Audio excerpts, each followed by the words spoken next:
so promisingly as well when Kyogo gives Celtic the lead in 11 minutes. They started the game so well. Pegged back though in that first half by Vecino's header before Pedro's late heroics. And it all came after Luis Palma thought he himself might have won this game. And but for the slightest of touches from Maida, he would have done, as the VAR check ruled it offside. Palma's talking to the officials just now, looking for an explanation, but the replay did seem to suggest that Maida got the slightest of touches onto it, and then came the worst possible ending for the Scottish champions. The other three teams have all won a game in the group. Celtic sitting without a point in Group E. A dispiriting, demoralising end for Celtic. Celtic 1, Lazio 2. We deserved to get in front, right into some really good areas, but just couldn't quite take the opportunities. And then to concede late on like we did, it's really harsh on us. But there's a learning there. You have to secure the ball in the game, and if you're not going to win it at that stage as it comes forward, then you certainly can't lose it. So that's a big learning. But the players gave everything. You know, the squad of players that we have, the mentality, everything, and just disappointed for the players and the supporters we couldn't get the result. Yeah, I think the learning is it's always in just managing the game at that late stage, and if you can't win it, we knocked on the door second half. We were progressive with the ball and got into some really good areas, but if you can't make the breakthrough, you just got to make sure in that last part of the game that you're secure behind the ball, and that was a devastating way to lose the game, because we deserve something from it. So but like in every game, there's always a learning. We'll analyse it, and for when we're here for the Atletico Madrid game, then hopefully we can learn the lessons from it. This is the Celtic Forever post-match podcast from Celtic 1, Lazio 2 from last night. Frustrating game, I'm sure everybody will agree. Celtic played really well, I thought. Celtic really unlucky. Some refereeing decisions no going for us. So we're here to discuss everything from last night, and we'll do the Kilmarnock preview for Saturday as well. Got John here. How you doing, John? All right, Xander. I was no great after last night, of course, but I was expecting a wee win last night. I had a wee feeling we'd get something, and we very nearly did. But it's not to be. It's Champions League. It's Celtic. It's just the same old, eh? It's just looking that way. It's been 10 years we've had a win in the Champions League. A long, long time for Celtic, considering Celtic Park used to be a fortress. Every club used to hate coming to Celtic Park. Most of the time, every club would get beat by Celtic. 60,000 roaring fans, but it seems to be over the last 10 years, it seems to have disappeared. So we'll go through what we think the reason for that is in the podcast. But we'll start for last night with a lineup, and the only surprise was obviously Yang playing on the left and Maida playing on the right. That was a surprise. I thought maybe we'd start with Forrest, or maybe start with Palma, but he didn't do that. He started with Yang, and he started with him on the left. What do you think that was all about, John? Oh, I've no idea. Obviously, Rodgers has seen something there that he thought Yang could get at somebody on the left, maybe. I don't know, but I just don't think Yang had a good game at all. I think he goes by a few players, and then the final product, hopeless. So I don't know why he started last night. I'd rather have seen Maida on the left and Forrest on the right even. But wasn't it to be? I don't know what Rodgers was thinking there. It didn't work out for Yang, in my opinion. I just don't think he did anything to influence the game at all, really. Yeah, I know that Abada's injured, but if Yang is the best that we have got on the right, then we're sort of in trouble, especially in Europe. Nothing against the boy. He's just a young boy. He's a project as well. But he's not the answer that we're looking for just now on the right-hand side. We need quality in there, don't we? Oh, we need quality all over the park. I think last night, when I was looking at Yang, I think the boy looks like a player. He goes by a couple of players and gets filled at the edge of the box and wins a free kick. that nearly leads to a goal and stuff like that. So he has got some good things about him, you know. He's got some potential. But throwing him into a Champions League tie, I don't know. I really don't know. I'm not going to say anything too bad about the boy. You can see he's got potential, but I don't think he's the player that should have started last night, if you ask me. Yeah, especially after his performance against Motherwell. You know, he got hooked at half-time against Motherwell and he starts in a Champions League game 2 days later. So it was a strange one for me, but we'll go through the game anyway. 2 minutes gone. Felipe Anderson has a chance, goes by the post. Jan gives the ball away a couple of times, losing possession, giving Lazio possession back. A bit of to and fro, and then on the 11th minute, a piece of magic by Celtic leading to the goal. Matt O'Reilly, through ball, perfect through to Kyogo, and he hits it under the keeper to give us an early lead in the 11th minute. Celtic 1, Lazio 0. Everybody was in heaven then, John, wasn't they? Aye, best moment of the game, really, but nice wee finish for Kyogo through the legs of the keeper. Don't know, was he lucky there? I don't know, but who cares? I mean, anyway, but it's really the only thing we had to celebrate all night, really. Well, there was a moment later on, we'll get to that, but I could just listen, it wasn't to be. It just wasn't to be all night at all, but I thought Kyogo did his bit last night. He did a lot of closing down, trying to close down. He did his bit. He got his goal. So, aye, marks for Kyogo, I would say. Xander, aye. Yeah. Nice wee finish. Nice build-up. Beautiful through ball for Matt O'Reilly, who also had a good game last night, I thought. So Scales had a good defensive tackle in the 16th minute. Maida had a chance in 17th minute. And that leads us to the 19th minute. The punch and the forearm smash by Hassaj on Rio Hatate. An absolutely shocking decision not to look at that through VAR. They just play on. In fact, I don't even think the player got spoke to. I can't remember. I was that angry. But it doesn't even get looked at through VAR, and it's play on. No red card. It was a Stonewall red card all day. What did you think of that one, John? I agree with you there. I think that was a red card for me. There's no attempt to do anything regarding the ball. It's just basically, there you go, have that, punch in the face.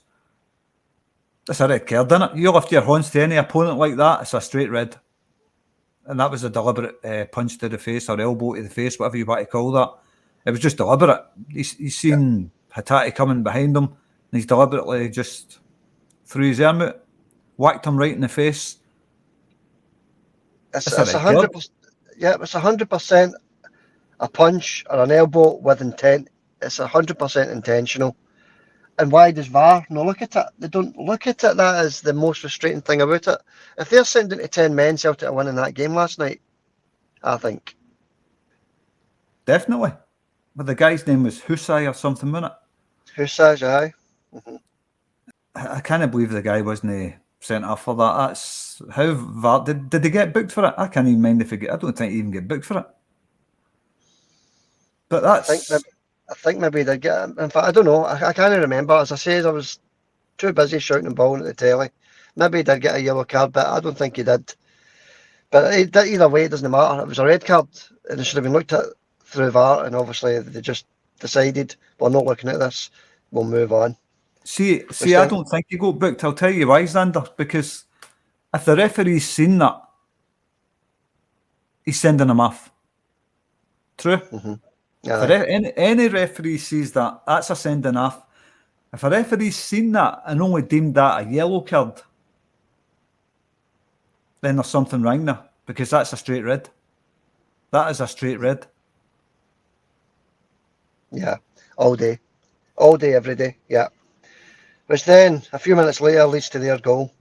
Another goal conceded from a corner kick. Unbelievable. It was that same as the Motherwell game. The corner kick comes in, we don't clear our lines. And it's like a stramash in the box, isn't it? And it falls to one of them.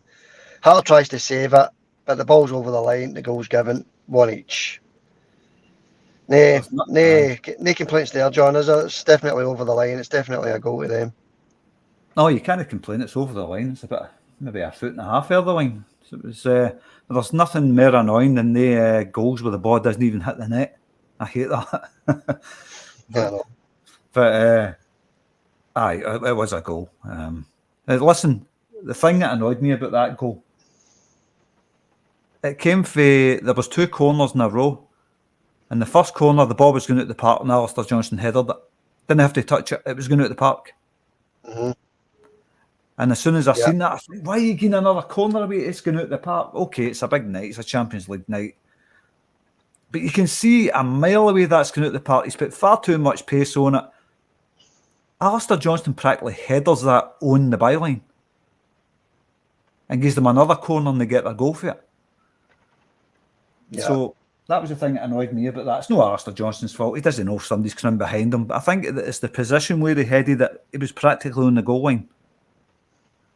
Yeah. So obviously there's a lot of work needed there. I think, you know, losing a goal from a corner on Saturday, losing a goal last night, exact same for a corner. You know, it's something we need to work on. It's something we need to get sorted very quickly. So that led to Lazio coming into the game, really. You know, they had another shot in 29 minutes. Taylor loses the ball in 38 minutes. Another shot for Lazio over the bar. Another shot in the 39th minute over the bar. You know, it just gave them all the emphasis they needed to come back into the game, because I don't think they were really in the game until they scored their goal. No, listen, the thing I noticed about Lazio is the high press. And it wasn't just like, you know, up front we've got maybe Kyogo and Maeda high pressing, occasionally Hitati. For Lazio, there was like 6 of them high pressing. And I was thinking all through that game, surely they can't keep that up for 90 minutes. And sure enough, they came out in the second half, they looked knackered. Mm-hmm. Yeah. Yeah, it was a game they should never have won, but we'll get to that. You know, we'll get to that particular moment in a couple of minutes. Which then led to the 44th minute, just before half-time. Nat Phillips gets booked for practically nothing, but the Lazio player gets away with punching Rio Hitati in the face. You know, this is the Champions League. This is supposed to be the highest level of football, and these things are still happening. These things are still happening. It's supposed to be the highest level of refereeing as well, isn't it? Yeah, Nat Phillips gets booked for a 50-50 tackle. It was just the ball on the ground, a nothing tackle really. Gets a yellow card. But 15 minutes before that, Rio Hitati gets punched or smashed with a forearm in the face, blatant as you like, and he doesn't get booked, and nothing's given. So, you know, this is the kind of decisions that we're up against. I think the referee last night was poor. To be honest with you, I thought he was really poor. But like you says, Nat Phillips booked for practically nothing. And we can go on and on about that elbow, forearm, whatever it was, smashed to the face. It's deliberate. It's basically assaulting a player. I don't like to use that term when it comes to that, but if you look at that, if somebody did that to you in the street or on a football park on a Sunday league game, there'd be riots for that. He's just blatantly just assaulted the guy and nothing's happened to him. And I'll tell you what, he didn't get booked for that, because if a referee's seen that, I've said it again before, if a referee's seen that and deemed that a yellow, he shouldn't be refereeing a game. So if he didn't even get booked for it, it's even worse then. All right, mate, we'll move on.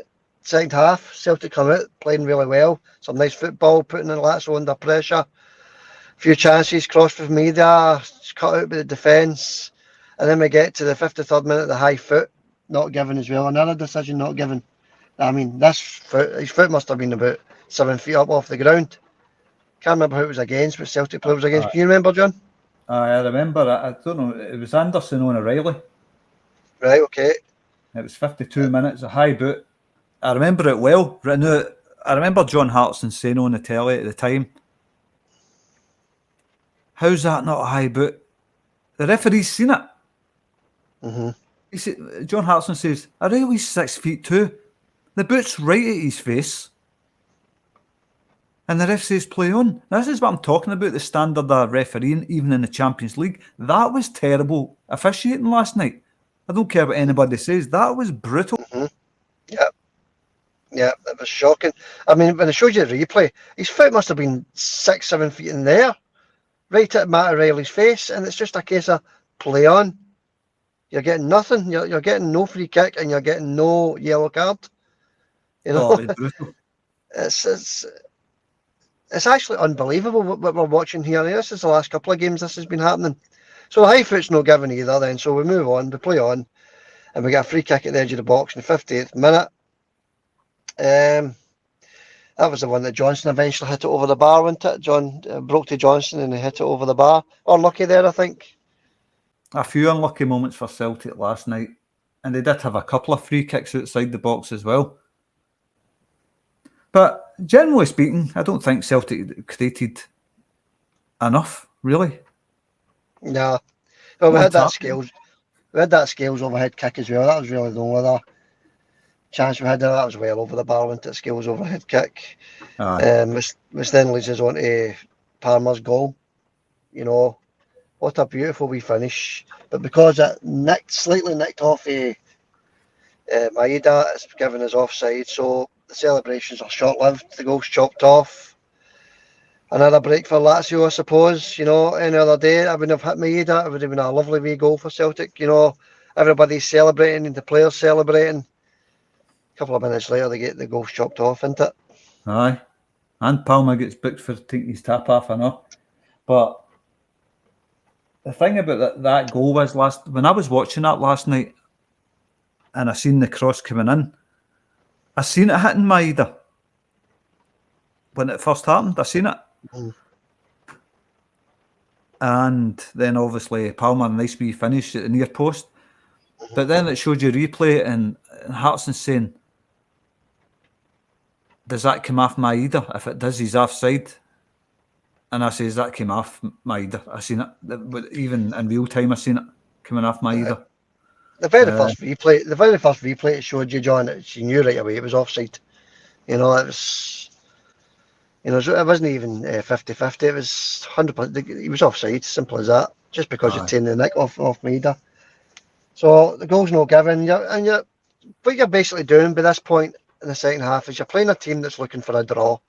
You know, they're happy with a draw. They're trying to waste time. They're diving about the ground. They're rolling about, trying to win free kicks everywhere. You know, they're doing all the usual antics from, you know, these foreign teams, you know, try to get a point at Celtic Park. And you're thinking, you know, worst case scenario, like I said in the last podcast, worst case scenario, we take a draw and we move on. Until, you know, and Cameron Carter-Vickers, you know, until he came on as a substitute for Nat Phillips.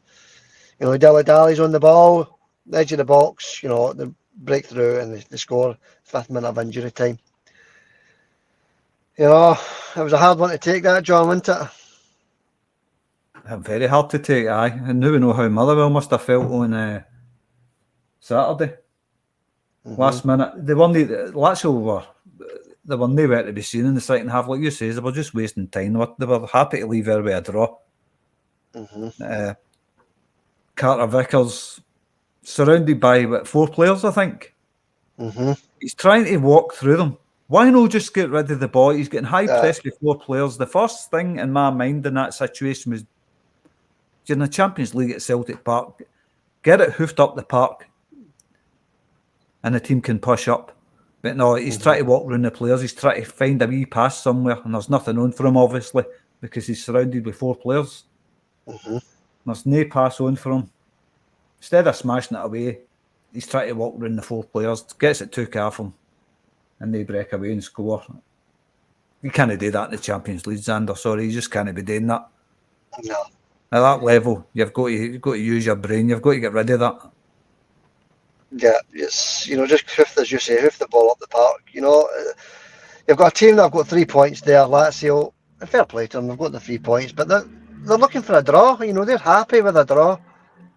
And it can only happen to Celtic, can it? You know, we actually lose the game after being so dominant for practically most of the game, taking the lead, and you eventually lose the game. You know, it's But as you say, we've just got to take it in the chin. We've got to move on. It's the Champions League level, you know. Next up in the Champions League, Atletico Madrid. Yes, it doesn't get any easier, does it?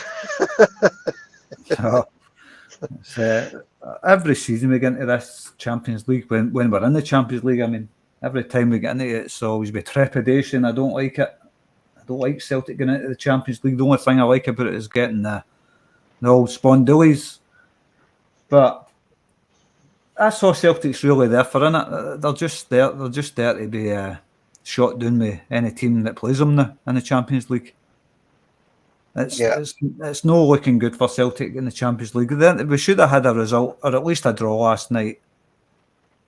The Lazio players, obviously very cute. They get doing it just, if the wind brushes past them, they fall down. They're well trained in that, well versed. Mm-hmm. Winning free kicks, cheating, diving. That's their game. Dirty tactics as well. The Hatate elbow, the Mattarelli nearly takes Mattarelli's eye out with the high boot. Yeah. So they're well versed in all that stuff. Celtic, very inexperienced in the Champions League. I don't know. I just don't look forward to getting into any of these games at all. That Cauldron's away at Celtic Park as well.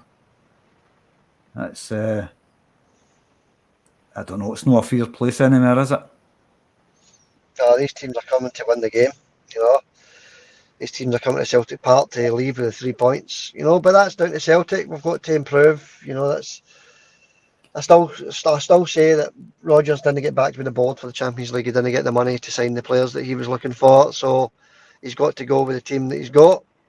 And unfortunately, that's 2 defeats in a row. All right, John, we'll park the Champions League there. There's nothing we can do about it. It's the game's finished. It finished 2-1 to Lazio. 2 games gone, 0 points, sitting bottom in the group. We can just hope for slightly better against Atletico Madrid with a double header.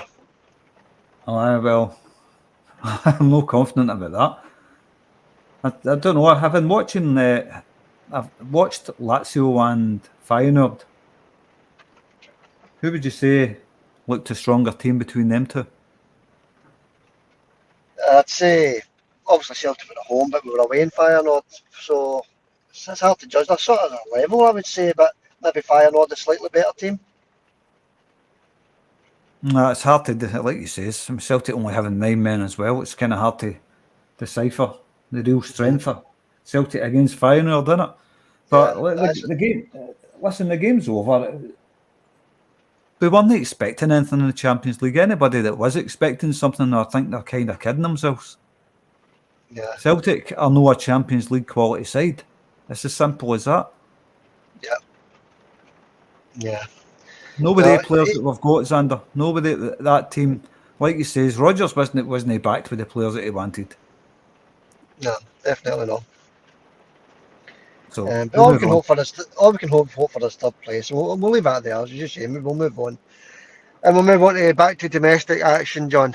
Back to domestic football on Saturday, Celtic Park, 3:00 kick-off against Kilmarnock, who have already beat us this season at Rugby Park. That isn't going to be a walkover either, is it? I'd imagine the Celtic players' confidence isn't going to be high after that late winner. It's not going to be an easy game at all. You know, McInnes is going to send his headless chickens out. They'll build the brick wall. They'll close down the Celtic wingers. They'll stop the crosses coming into the box. I can see it there now. It's going to be one of their days. It's just, you don't know. Maybe Celtic will turn up and absolutely scalp them. You don't know. Mm-hmm. But I don't know. I was going to ask you actually just before we actually get stuck into the Kilmarnock game. Do you think it was too early to bring Carter Vickers on last night? Do you think they should have left him to maybe Saturday? I mean, bring him back. His first game back in a long, long time, and he's brought into a Champions League match at Celtic Park. Do you think it was too soon? Well, I don't think Nat Phillips did anything wrong, did he? He was having a good game. I thought Nat Phillips was doing well. I didn't think, like you say, I don't think there was any need for bringing Carter Vickers back on, because the two defender skills and Nat Phillips were handling that game pretty well. Yeah, I thought so as well. I thought it was too soon to bring Carter Vickers back. I thought they should have left that to Saturday and gave him the first half against Kilmarnock instead of bringing him on. Because you've got to remember, Nat Phillips, he's already warmed up. He knows what Lazio's all about. He's not really had a problem against him in the first half. Leave him on. It was a strange one. I didn't understand that, to be honest with you. But Brendan's the manager. He knows what he's doing. But, yes, the guy's not kicked a ball. How long is that now? About 6 weeks? Well, it's more than that. I mean, he played one game. He came back and played one game after his injury. So he's really been out for about 5 months, 4 or 5 months. He's been out for 4 months, basically. Aye. I thought it was a bit strange myself, to be honest with you. But, he done it. He's dilly-dallied on the ball. He's clearly not 100% fit yet, or match fit yet. You said he should have hoofed the ball up the park, but he didn't. We lost the game. Yeah, we move on, didn't we? But it was a strange one. I agree with you there. It was a strange one. So we're going to the team lineups against Kilmarnock again, John, right? Aye, well, listen, before we go on, let's not kid ourselves. We know we're not a Champions League level team. Celtic, we're not a Champions League level team. But the league is our bread and butter. And to me, it's always been the most important thing, the league. Wasn't expecting nothing last night. At least we never get scalped 5-1 like some other team, We don't get scalped in the Champions League so far. We've had a 2-0 defeat with 9 men, and we've had a 2-1 defeat with bad refereeing. Oh, by the way, the goal they scored last night, it looked offside to me. Aye. That was checked by VAR. I don't know if you looked at that. His arm was offside. If you look at that goal, I'm not saying it was offside, but the one angle that it showed you, it was offside. It should have been at least looked at, John. But it wasn't. VAR never even looked at that. That's the other thing I meant to bring up last night. I know we're supposed to be going into the Kilmarnock game, but that just sprang to my mind there. They showed you one replay and paused it where it showed you the guy's arm about a foot offside.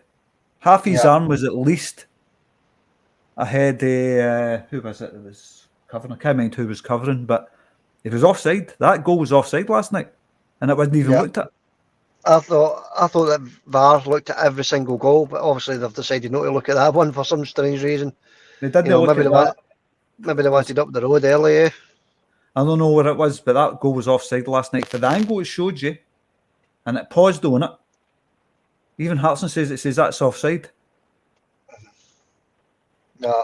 Well, I never saw it, John, but I did hear that they didn't even look at it. So, what can we do about it? It's another decision that's went against us in the Champions League. We're no riding our luck just now. That's all I can say about that. No, it wasn't looked at. That's the most shocking part. All right, it was offside. It looked offside to me. When it showed you the pause, it was offside, definitely offside, but that was only one angle. So, an offside goal, but let's get back to the league business. This is our bread and butter, and this is the most important game to me, to be honest with you, is the league. We've got to bounce back there on Saturday with a convincing win. And I think we will. As you say, in the previous podcast, we normally do quite well after European games. We normally come back and do quite well. So I think we'll do the same. All right, I'll give you my 1 to 11. It's very quickly. It's more or less the same team as it's been for the last few weeks, isn't it? With Joe Hart in goals, Greg Taylor left back, Johnson right back. I think it'll be Carter Vickers and Scales, McGregor in midfield, Speel Hatate, Matt O'Reilly, Daiza Maeda, Kyogo and James Forrest. That's my 11. That's yours, John. You think he's going to start with Forrest tomorrow? Saturday, sorry. I think it'll start with Forrest, aye. No, right. I think we'll start with Forrest. See, the more I'm seeing Palmer, the more I'm starting to like that boy as a player.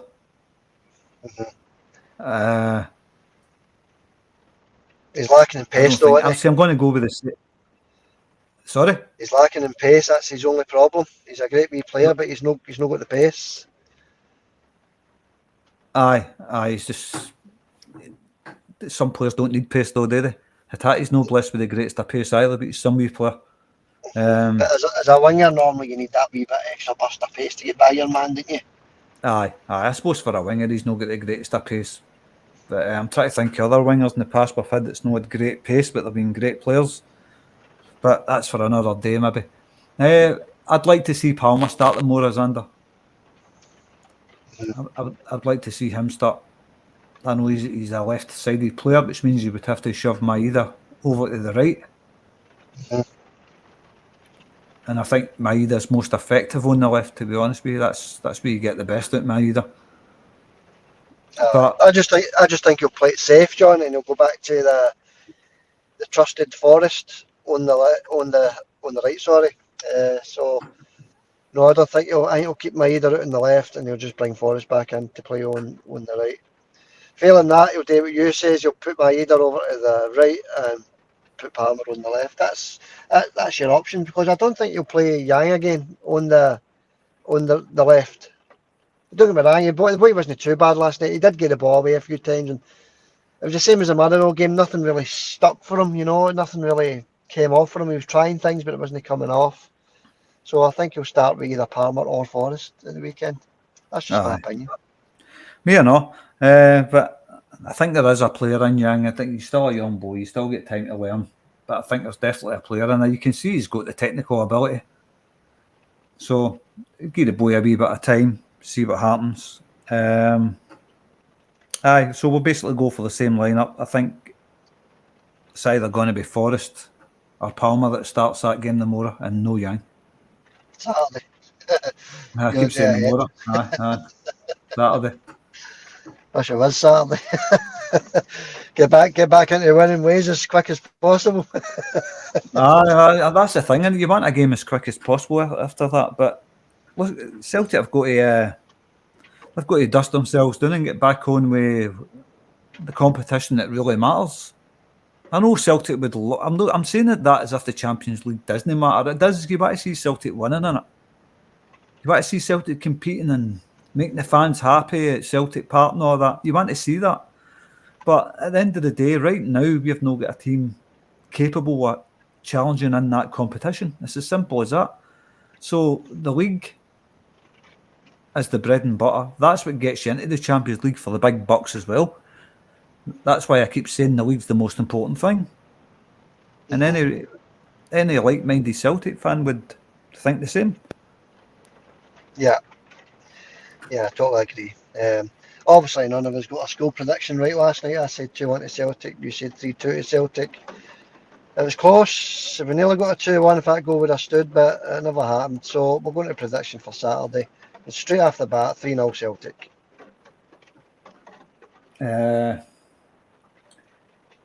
It's good to see you moving away for that 2-1.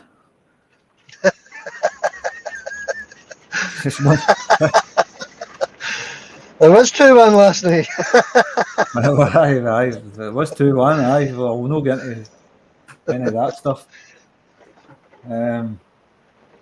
I'm going to say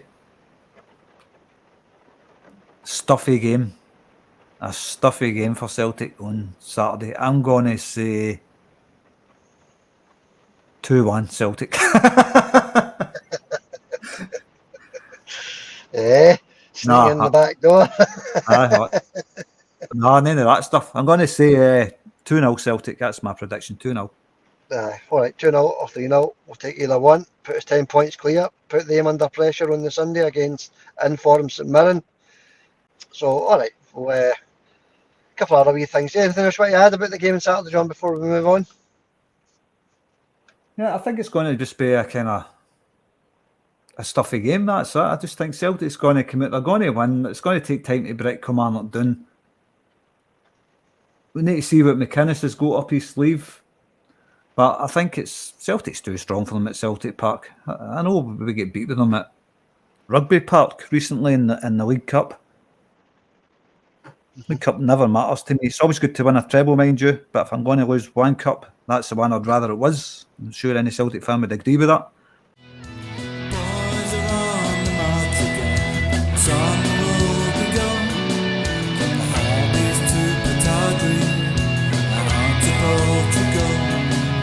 Celtic forever, the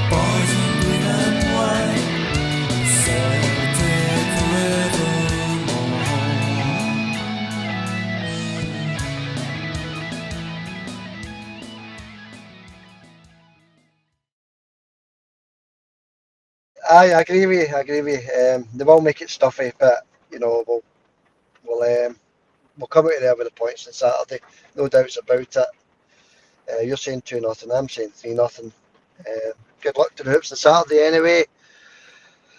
A couple of wee things to finish up with then. Just Celtic B team are playing East Stirling tomorrow at 7:45. Anybody wants to go and watch that? 7:45 kickoff, East Stirling.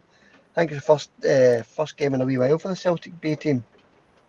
Don't know why they've not been playing recently, but it's their first game. How do you think that one will go, John? Oh, I don't know. I don't keep up with the B team.